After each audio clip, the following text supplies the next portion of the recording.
Hey, I'm Jeremy Harper. I am a large language model and healthcare expert. I've been working in the healthcare field for 20 some years. And today we're going to be talking about how I go from having an idea, a proposal, where volunteered to teach a 4-hour class on large language models in healthcare for the American Medical Informatics Association. And the first steps I take to go build a PowerPoint and build the program that I'm actually going to be teaching. So, if you are familiar with academia, you'll be familiar with these types of conferences. You often have these training sessions, and I decided that, hey, I really want to go out and teach people. Part of that is I've spent the last year of my life building a large language model in healthcare book. And so that book is being published by Taylor and Francis, a big academic publisher, and it's coming out in the June-ish time frame. So I've got 60,000 words that I've spent a year writing about large language models, its impact on our industry, and so I really want to be able to do more, share more, and so this is the proposal that I built. The nice thing about this proposal is it includes a number of things that are going to be very useful in having a large language model help us. It gives us an objective, a target audience, just general what's our expectation of people's capabilities, knowledge, and then I already laid out what I was thinking when I made the proposal for. Okay, I want to do 45 minutes of introduction to large language models. I may be shortening that a little bit because I've got some other things I want to fit in, but that's how these presentations go, where you're trying to give people the opportunity to learn as much as possible. We're going to talk a bit about data preparation, ethical considerations. We're going to take a break, practical applications of LLMs, future trends, and wrap ups. All of this has to come packaged with handouts. All of it has to be packaged with planning. And we even said what people will have at the end of the workshop. So, my first step with any of this is to go to ChatGPT. I am on the pro version, so I do have access to a few more things than some other people might. I will note I have used the Hugging Face open source version of this thing called Deep Research, and that has been very helpful. Um, for myself, and I'll show you this in other slides, I'm able to take the book that I wrote. I've locked down my profile so it can't be used for training, and I can uh, access the book as part of what I'm trying to teach. But for a normal person who is approaching this normally, my recommendation at this point would be to have some type of description to ChatGPT, leveraging deep research. I would recommend doing O1. This was originally run in O1. I'll explain more about why it's on 4.0 later. For those of you who aren't in the ChatGPT ecosystem, uh, O1 is the most advanced model. O3 Mini was recently released. It is very performant, very fast. I find it to be a little less capable as the O1 models, but it's faster than the O1 models. So depending on what you're doing, it kind of depends on which capability you want. 4.0 was the best of breed up until O1 was released. Um, and 4.0 still has a number of tools that aren't available in the other models. So all I did was I went and said, hey, I'm teaching this course. I'm going to describe exactly what the course is, and I want you to start making a list of detailed slides, finding the full text content of each slide. If I was going to do this over again, I'd tell it to go out and find 60 references because it would have then worked those references into the slide deck. Again, I'm approaching it a little differently, and I'll show you how in the next tab. But it goes with this deep research module and asks us questions about presentation format, hands-on learning, and so I just go ahead and answer it. Exactly what I'm hoping for out of this. So in this case, it only had to think for 6 minutes, and it found 15 sources, and it came up with perfectly reasonable, useful information, breaking down the different portions of the session, adding a bit more detail. All of it was reasonable. it wasn't inspired. It wasn't really exactly how I do it. If I was trying to do this in real life, I probably would have gone back and really tightened up that prompt to begin with. Like I said, telling it to go find 60 references, um, to give more information about chain of thought or few shot or the different prompting techniques. One of the things that I've realized is talking about prompting and how prompting is going to impact your capability versus all of the other things that we can do is pretty important. Um, During this AMIA session, we'll wind up talking through a lot of details about some of the latest research that comes out. And in every research program that I see that publishes, the very first thing that I do is I try and go find the prompt that they've used. And I was talking to a friend a couple days ago about a research paper where they identified that ChatGPT can diagnose better than what humans can. And one of the things that um, I have noticed when I'm working with all of these different models and looking at the prompts that people are using for their research is the prompts that we choose often bias the model into choosing diagnoses. So we can tune it so that it is going to give us the most consistent, likely diagnosis code. We can tune it so that it's looking for those things that are very rare. One of the people that I used to work with like to uh, talk about how in medical school they said, when you hear hoofbeats, think of horses, not zebras. But sometimes people have a zebra. And he tells a wonderful story about how he had cancer that was very rare, and no one was thinking about zebras, even though all the symptoms were there. And so, as you can see, ChatGPT does a fantastic job with deep research to just start building out and giving us specific things with our specific slides. Now, I understand that for most people, this is probably going to get you 90% of the way there. Because of my level of expertise, I have a really firm vision of what I want to talk about, how I want to talk about. But because I don't have a lot of slides, I have a 60,000 word book. Um, what this is going to be able to do is it's going to give me the ability to more quickly get there and have the PowerPoint.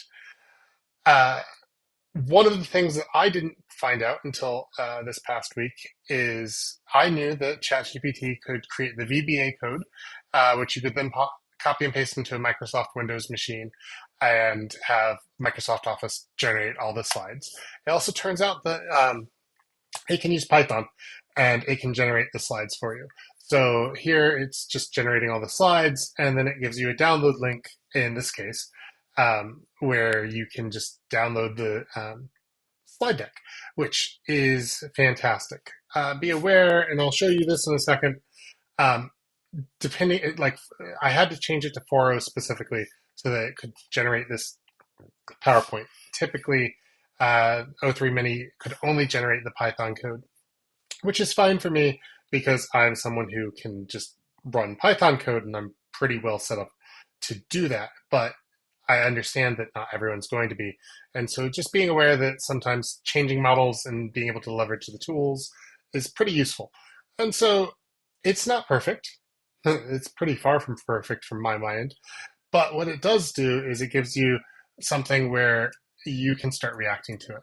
And if you are uh, needing to, wanting to, it gives you the ability to have all of this put together. Um, I spent some time this past week working with a friend who wanted to have the slide deck that it generated, also have images, also have um, uh, the branding that their organization had. And it could go find the branding. So if I go tell it to look for Ohio State, for Indiana University, it will find the branding that has been published online, and it can try and do that. In general, it's not doing a fantastic job at that, and I would encourage you not to think of it that way. So I just did a GLP-1 presentation last week for Indiana Hymns, and so I have it in my own company. I'm a consultant, and I have my own company, and I have it in the Hymns webinar versioning. And so if I just copy and paste it in, you can see it just automatically cleans it up a little bit to more of the generic uh, piece, and it looks pretty decent. If we open up the hymns presentation, which has very strong branding, you can see if I put it in, it really does a nice job. There are things that will need to be cleaned up still, but it does get you a lot farther and a lot faster where you're reacting as you're building rather than having to focus every moment on the process. Now, a more advanced method that I am using because I have this capability, I have a 60,000 word book I've written, is I copied and pasted the 60,000 word book in. And then I told it, hey, I've committed to teaching the following course. Please make a list of slides based on the book above. Now, that's a pretty weak prompt. It's not really going out and giving it a lot of detail. And you can see it did a nice job. It grabbed my name. It grabbed one of the other things that this one did is it followed the outline that we made in the Word document that we submitted to AMIA very well. This one doesn't follow that outline very well. I didn't emphasize it as something important. And so instead, it tended to follow more of the process of what was in the book itself. Now, that's useful for me because I've got that book very well memorized. But you can see it did some really nice job of doing interactive discussions, ethical cases, ideas. One of the things for like the ethical case studies and the other case studies that I'll be bringing to the table is I'll be able to leverage deep research to go out, find the most recent articles, and find specific examples that might be interesting to talk about as a group. Now, because this is an interest area and I have some deep expertise, could I go select my own articles? Yes. Will I? There's a good chance that I might. Do I need to? Not necessarily. And so that's the beautiful thing about all this. So even here, I said, 20 slides is way too short. It's 4 hours. Let's make it at least 40 slides. Even then, I started looking at it and realizing I want to be able to keep moving, giving people some more information. A lot of these slides didn't um, fully represent how I like to talk and how I like to do things. A lot of my slides tend to be very bullet point, keeping you able to be focused on what we're specifically talking about. But unless I have a specific piece of information, I don't like having a lot of words on the image. We didn't look at it, but here I'll pull it back up.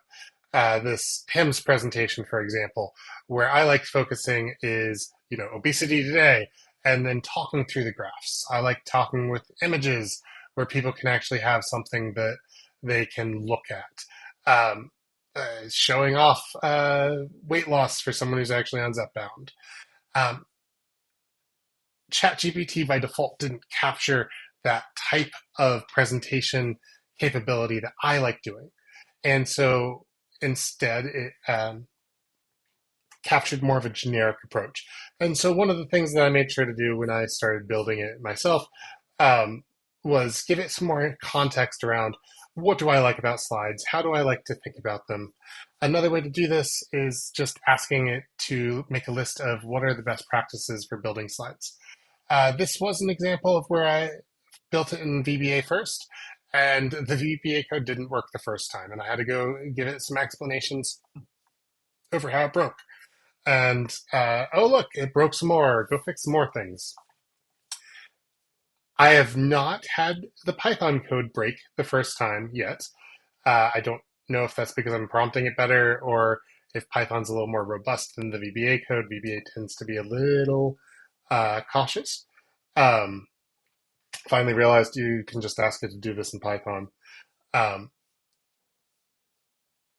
And then I realized, oh, look, I'm looking at the slide deck. It's missing something that I consider very important, good prompts. And so I went out and it built a number of slides on good prompts. Of these slides, I'm going to keep this one. I know for a fact that I'm going to need to tell people what zero shot, one shot, few shot is. Um, I'm probably going to keep clarity, context, specificity. There's a good chance that I'll get rid of slide one or combine it with slide two. Uh, So, is this a technique that will just magically build all of your slides for you? Not entirely. I'd say not at all. But what it does do is it gives you instead that ability to just react. And so here is the last one. And in this one, I used um, a much tighter prompt, uh, helping tell it, look, we're dealing with professionals here. Um, we can use big medical terms. One of the things that I was noticing in the past ones was is making some assumptions that it was going to have more of a bachelor's level audience, and um, I tightened up the prompt. You can see it's a bit longer, has a little bit more information. I said I want 20 slides for each half hour. And I tightened up the prompt telling it, hey, look, do this off of the schedule that we've done here, but pull in everything from the book. One of the things that I really liked about my book was I have 150 odd references based on where I considered value. And so I went and I said, oh, if you're interested in this, not only is this the chapter and what I was referencing in the chapter, here are specific papers that I think are going to be really useful for you to be able to read, which is not how everyone uses references, but it, when you read almost every paper, you have to pick which ones are the most valuable and the most prevalent. And I wanted to make sure I was leaving everyone with some really good value in the book. As you can tell, I'm just a little passionate about it. But anyway, so this one, O1 Pro, wound up thinking for 7 minutes and 30 seconds.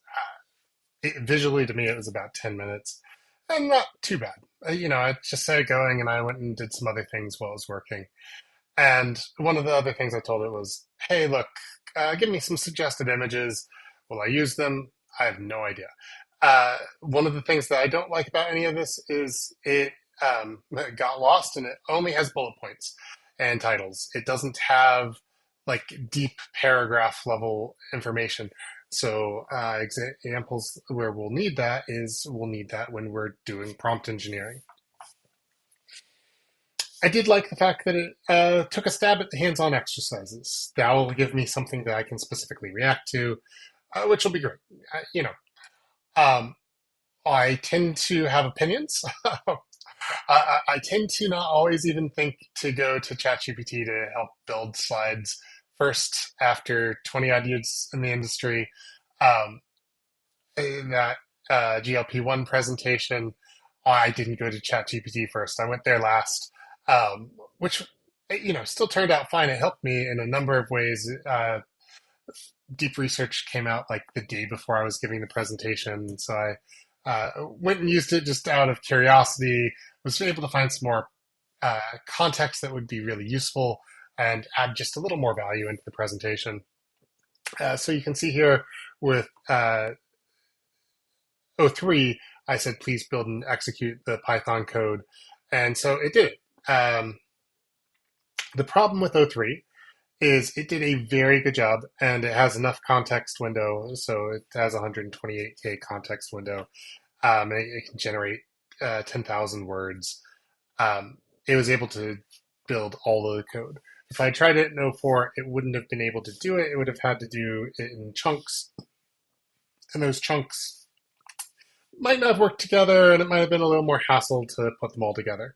Now, I went ahead and I put it into an example Python script, came over here and ran the Python script, and LLM tutorial is what it generated. And so you can see here, it does a nice job. Um, it's pretty generic, nothing that is absolutely outstanding. Um, if I was going to go do it again, I'd tell it to generate with these suggested images more in the middle of the screen. But I can copy and paste this in directly into the AMIA template that it's going to provide me. I could copy and paste it directly into my own templates, and it's going to do a great job of having something for me to work with and work with quickly. And in the grand scheme of things, building 160 slides in half an hour that includes specific things from your thought process, your book, your capabilities is pretty powerful.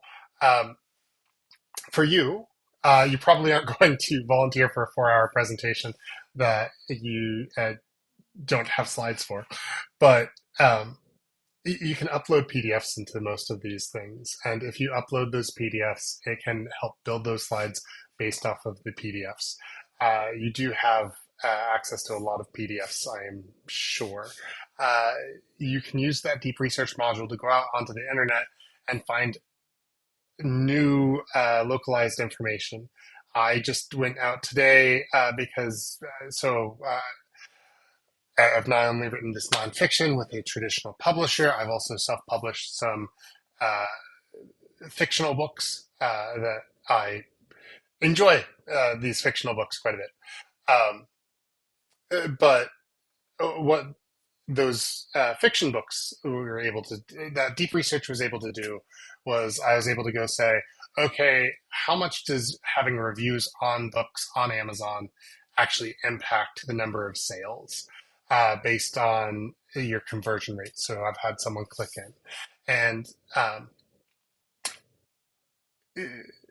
ChatGPT didn't build this image, but ChatGPT was able to go find where people were talking about it and making these estimations. No one actually has the hard numbers.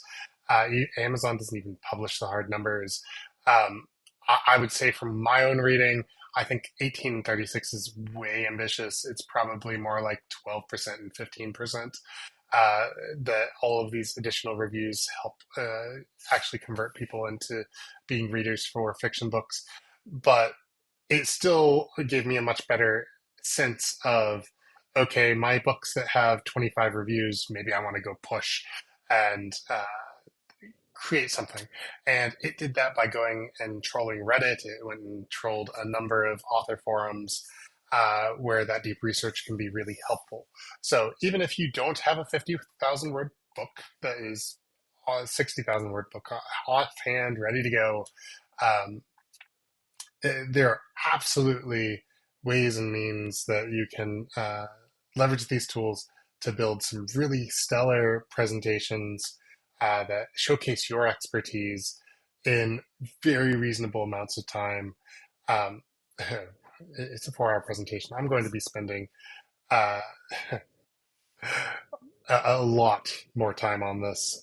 One of the things that I'm doing is I'm going to be recording more videos, trying to teach people how to do these things so I get some practice before I go and record the multi-hour video that I've committed to AMIA. And so step one is just starting to build that presentation deck.